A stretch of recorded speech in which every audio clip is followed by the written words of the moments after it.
Salut à tous, alors aujourd'hui nous allons tout simplement passer à la troisième vidéo de notre chapitre et aujourd'hui on s'intéresse notamment à la notion de probabilité conditionnelle. Alors lorsque j'entends probabilité conditionnelle, donc le mot ici c'est conditionnel, lorsque quelque chose, c'est en fait une notion de condition. C'est par exemple dire quoi? Lorsqu'on dit probabilité conditionnelle, c'est par exemple dire que je veux que l'événement B se réalise, mais au préalable, il faut qu'un événement s'est déjà réalisé. Donc, je veux la probabilité, par exemple, de B sachant A. Donc, on peut encore écrire ceci. La probabilité que l'événement B se réalise, sachant que l'événement A s'est déjà réalisé. C'est ça qu'on appelle une probabilité conditionnelle. La réalisation, en fait, de cet événement dépend de la réalisation d'un autre événement, d'où le mot conditionnel.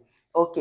Alors ici, ce qu'il faut retenir, c'est tout simplement que si tu veux calculer cette probabilité, c'est dire quoi? Je veux la probabilité que B se réalise sachant que A s'est réalisé. Encore écrit B sachant que A s'est réalisé. C'est tout simplement cardinal de A inter B. Donc la probabilité que le premier et le deuxième se réalisent.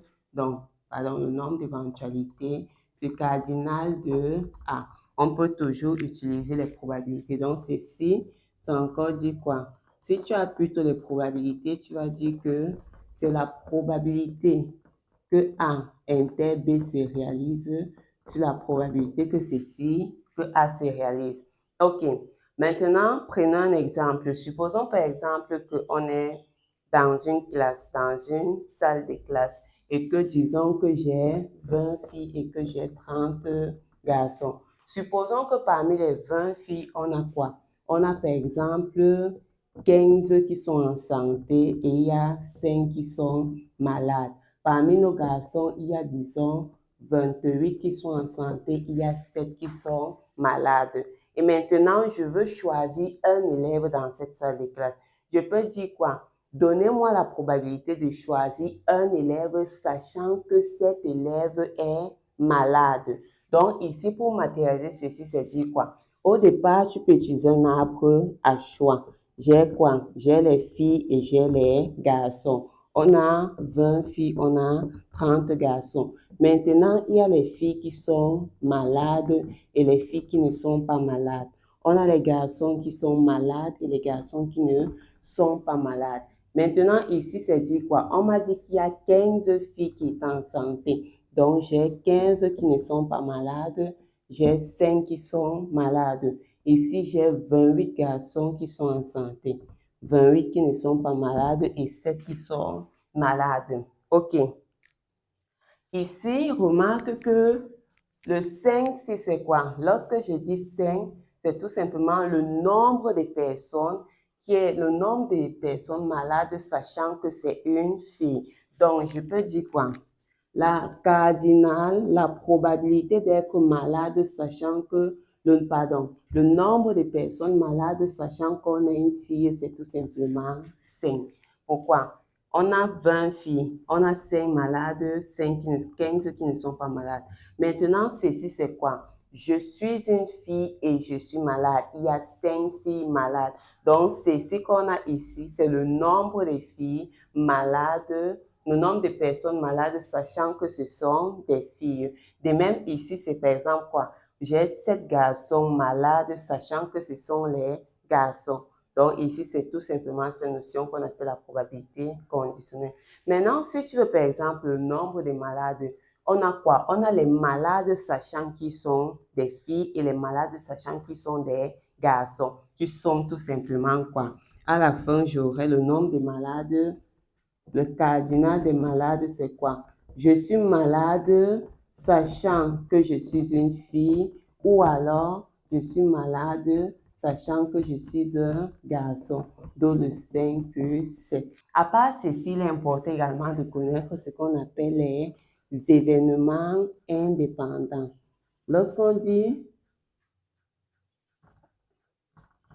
ce qu'on a vu en haut, ce sont des événements conditionnels, des probabilités conditionnelles. Ça veut dire que l'un est lié à l'autre. La réalisation de l'un dépend de l'autre. Or, lorsque je te dis que deux événements sont indépendants, ça veut dire que la réalisation de l'un ne dépend tout simplement pas de l'autre. Et maintenant, pour montrer tout simplement qu'on a affaire à des événements indépendants, tout ce qu'il faut montrer, c'est que la probabilité de A inter B, c'est tout simplement la probabilité de A fois la probabilité de B.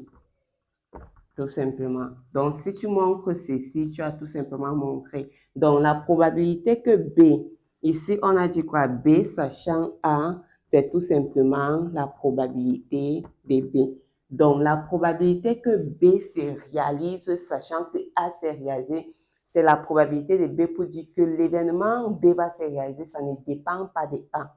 Donc, la probabilité qui se réalise, sachant A, c'est la probabilité B, ça veut dire qu'il ne dépend pas de A, que A, peu importe la valeur que, peu importe les conditions pendant lesquelles A se réalise, si tu cherches la probabilité B sachant A, ça te donne la probabilité B, tu conclus que ces deux événements sont tout simplement indépendants. Donc, ça ne dépend pas, la réalisation de B ne dépend pas de A. Soit tu utilises cette formule, soit tu utilises tout simplement cette formule-ci. Maintenant, on va passer à un exercice d'application pour voir comment est-ce qu'on peut appliquer cela. Alors, notre exercice d'application nous dit ceci. On nous dit qu'un joueur lance un dé à 6 faces qui a été truqué. La probabilité de voir apparaître chacune des 6 faces est donnée par le tableau suivant. OK, on a un tableau avec les numéros et les probabilités. À la première question, on nous demande de calculer A et B, sachant que l'apparition du nombre 5 est 4 fois plus probable que celle du nombre 6. OK. N'oublions pas, on a dit que lorsqu'il y a équiprobabilité, c'est par exemple si on lance un dé non truqué. Donc, si le dé est truqué, ça veut dire que les 6 faces n'ont pas en fait la même chance d'apparition. Chacune des faces n'ont pas la même chance d'apparition. Donc, ici, comme j'ai lancé mon dé et que c'est truqué, ça veut dire que pour chaque face, il y a une possibilité spécifique, d'où ces probabilités-ci. OK, à la première question, je veux déterminer A et B. Alors, si je veux déterminer A et B, déjà, la première chose qu'il faut savoir, c'est tout simplement que la somme de toutes ces probabilités va te donner 1. C'est toujours le cas. Donc, l'ensemble de toutes les probabilités à la fin donne toujours 1. Donc, ici, qu'est-ce qu'on a? On a premièrement 0,4 plus 0,15 plus 0,15 plus 0,05 plus A plus B sera égal à 1. Ça veut dire que A plus B sera égal à 1. Alors, ça là, c'est 3, 7. Donc, ça va faire 0,75, pardon. Ça va faire 1 moins 0,75, ce qui implique que la première équation qu'on a, c'est A plus B, c'est 2, 0,25. 0,25. Bien. À part cela, qu'est-ce qu'on te dit d'autre? On nous a dit que l'apparition du nombre 5 est 4 fois plus probable que celle du nombre 6. Donc, l'apparition du nombre 6 est 4 fois plus probable que celle du 6. Ça veut dire que A a 4 fois plus de chances que le 6 d'apparaître. Dans notre système, ça serait tout simplement dit, donc voici la deuxième équation. Notre système, ça serait donc tout simplement dit que j'ai A plus B qui est égal à 0,25 et A a 4 fois plus de chances d'apparaître que le nombre 6. Donc, sa probabilité, c'est 4 fois plus que celle des 6. OK, si on fait le 2 dans 1, 2 dans 1, ça serait dire que là où il y a A joint en place, j'ai 4B plus B égale à 0,25, ce qui fait que j'ai quoi?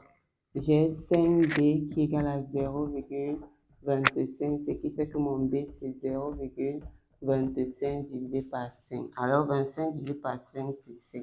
Ceci sera donc égal à 0,05. Donc, notre B, ceci là, c'est 0,05. Donc, on va écrire B égale à 0,05. Maintenant, A, c'est 4 fois 0,05. Donc, c'est 0,2. Donc, ceci, c'est 0,2. La somme donne 0. Maintenant, à la question 2, on veut calculer la probabilité de voir apparaître un nombre pair. Ok, on utilise ce qu'on a vu précédemment, la probabilité de voir apparaître un nombre pair. Quels sont nos nombres pairs?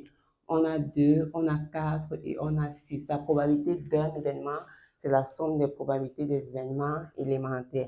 Donc, si je veux en 2, la probabilité de voir apparaître un nombre pair, appelons ça P1, ça serait dit tout simplement quoi? Notre P1, c'est la probabilité de voir apparaître 2 plus la probabilité de voir apparaître 4 plus la probabilité de voir apparaître 6.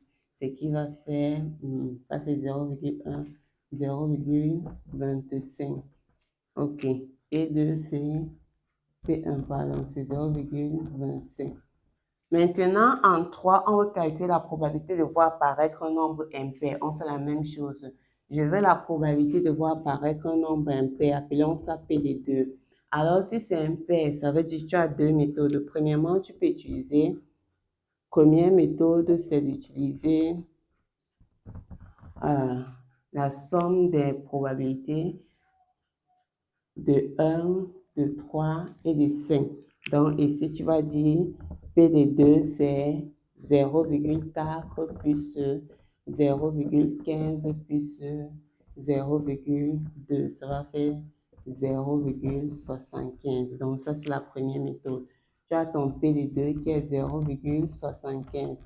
Maintenant, la deuxième méthode, c'est d'utiliser l'événement concret. Tout simplement, l'événement concret. Si notre événement, c'est voir apparaître un nombre impair. L'événement concret, c'est voir apparaître des nombres pairs. Donc, l'événement concret, c'est donc 1 moins la probabilité de voir apparaître des nombres pairs. Donc, moins P de 1.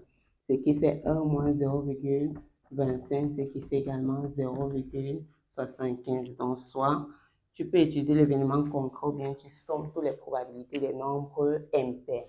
OK. Maintenant, à la question 4, je veux calculer la probabilité que le nombre soit 1, sachant que c'est un nombre impair. Je veux calculer la probabilité que ce nombre soit 1, sachant que c'est un nombre impair. Bien. Regardons. Je veux, appelons par exemple, pour mieux comprendre, prenons par exemple P. Le nombre, c'est 1. Le nombre est 1.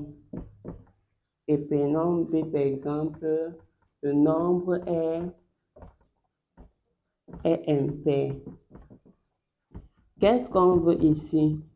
On veut tout simplement, je veux la probabilité que le nombre soit 1, sachant que c'est un nombre impair. Je veux la probabilité que le nombre soit 1, sachant.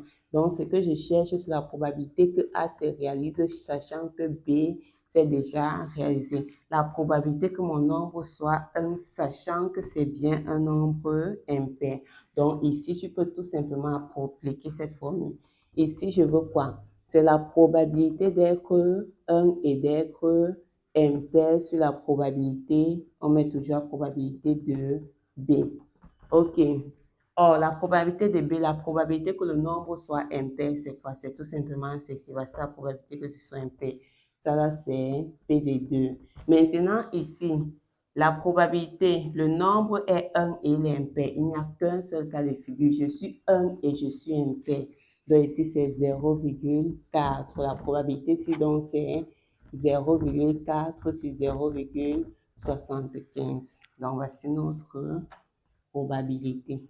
Maintenant, à la question 5, on nous dit, on considère les événements obtenir A, obtenir un numéro pair, B, obtenir un multiple de 3, C, obtenir un nombre inférieur ou égal à 3.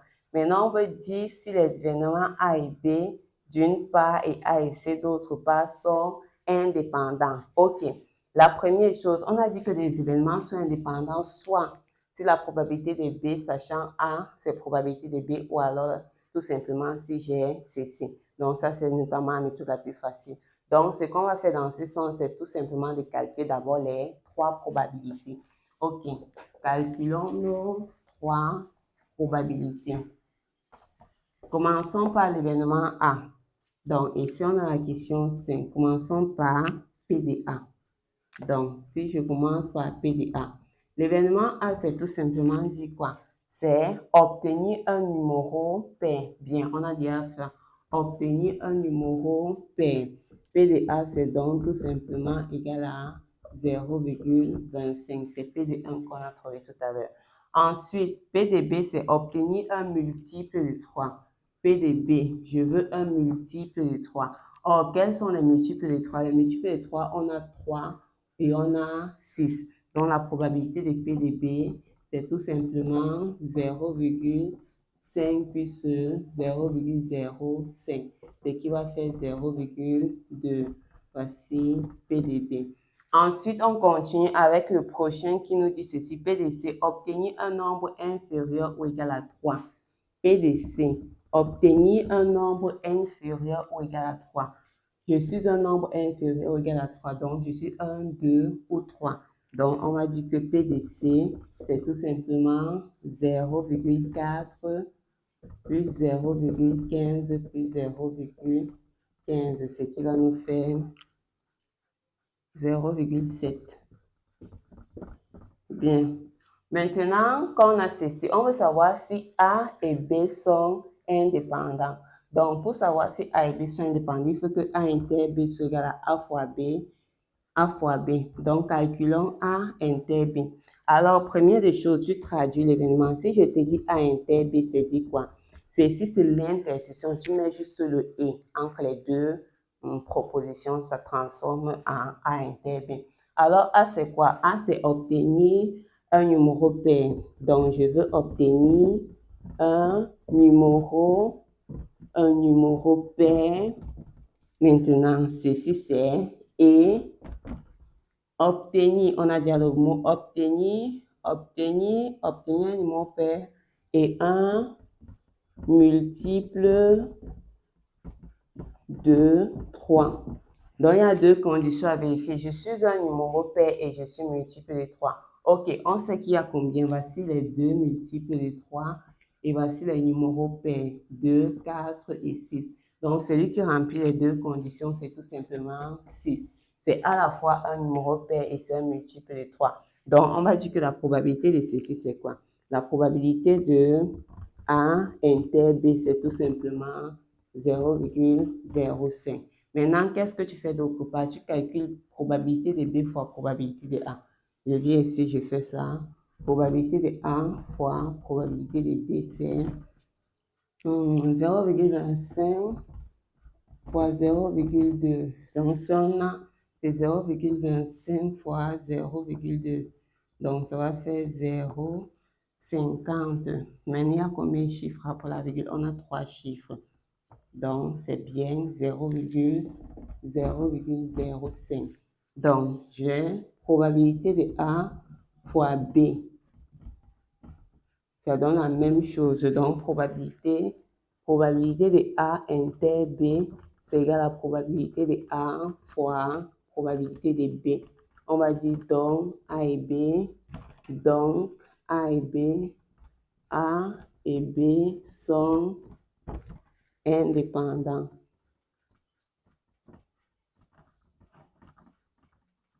Maintenant, on veut également savoir si A et C sont indépendants. Bien, commençons par trouver l'événement A inter C. Ok, si je veux A inter C, c'est dire quoi? A inter C, c'est... A, c'est obtenir un numéro pair. Obtenir un numéro pair. Ok, un numéro pair. Et maintenant, C, c'est obtenir un nombre inférieur ou égal à 3. Obtenir un numéro pair inférieur, donc un numéro pair inférieur ou égal à 3. Inférieur ou égal à 3. Bien. Numéro pair inférieur ou égal à 3. Voici les éléments inférieurs ou égal à 3. Je suis pair, le seul, c'est 2. Ça veut dire que la probabilité de A inter C, c'est tout simplement 0,15. Maintenant, calculons la probabilité de A fois la probabilité de C. C'est tout simplement quoi? Probabilité de A fois C probabilité de A, c'est 0,25 fois probabilité de C, c'est 0,7. Ça va faire 25 fois 7, on a tout simplement 5, je retiens 3, on a 17. Combien de chiffres après la virgule? 3 chiffres. Donc ici, la probabilité, cela c'est 0, donc j'ai 0,117 qui est bien différent de 0,15. Ce qui revient à dire que la probabilité de A inter C est différente de la probabilité de A fois probabilité de C. Donc, je conclus que A et C ne sont pas indépendants. Ne sont pas indépendants. C'est tout simplement cela. Donc, ça, c'est la méthode. D'autres peuvent utiliser la formule C. Il manque probabilité de B sachant A, c'est tout simplement la probabilité de B.